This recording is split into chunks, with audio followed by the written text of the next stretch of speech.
I do have one thing that I'd like to remind everyone in this whole world about, and that is Hong Kong. We had a beautiful place there. It was a place that many people came to. It was a hub.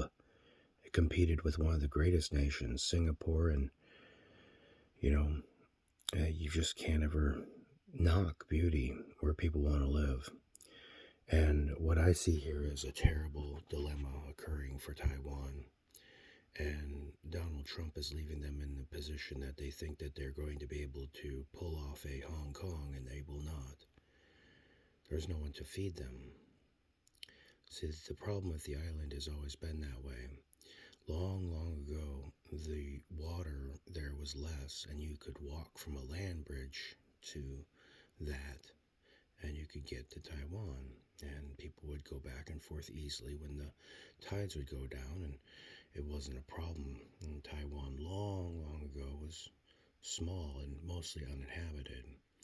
And then the development of it became developed through the Republic of China, where they put a lot of their offshore ventures because then it wasn't involved with the mainland communism.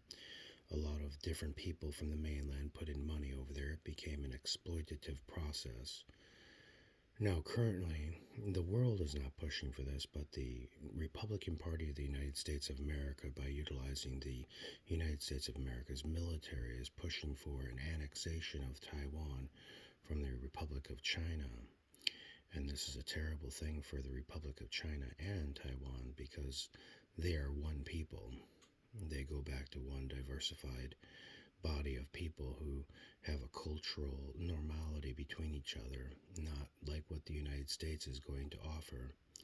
One must remember back in time when the United States did the same thing for Japan and offered them all sorts of weapons and provided them the things that they thought that they needed, and then they destroyed themselves and ran their country into ruin. We must never forget what happened to the consequences of the culture of Japan because of the United States of America. We single-handedly destroyed Japan's culture. Now, Taiwan doesn't really have a culture. They have a lot of effeminacies and they have a lot of romance, but they're not a romance language and they're not a romance people. They're an analytical people. Giving them weapons isn't providing them with safety. You can't feed them. You can't feed Guam. You can't feed the Philippines. You are going to leave them there when times get tough. And then they'll be indebted to mainland China once again. It's a system that you're creating that pulls people away from where they are, disrupts their values, norms, and beliefs, and then exploits them for personal gain. It's not helping Taiwan. It didn't help Japan. And most assuredly, North Korea and South Korea are not helped by one another either, or either, depending on the word you'd like.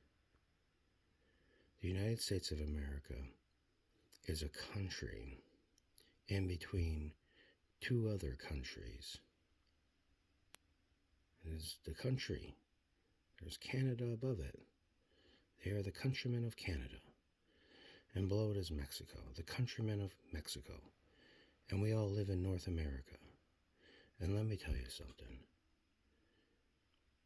When the United States of America barks, it's better to not listen at this time. Their weapons are not a romance. Their weapons are not safety. Their weapons are a tool to distract you while they manipulate you and take what they want from you and get the agreements that they want because they have no intent of helping you when it comes to the end. They'll create borders, they'll create lines, and they'll make you pay for them. It is a socialist bloc. It's democracy. It's a form of socialism, and it's a socialist bloc. The United States of America has democracy. It truly is a form of socialism. Be very wary when people who are overly social try to influence you to be like them. They always need somebody to be on the bottom.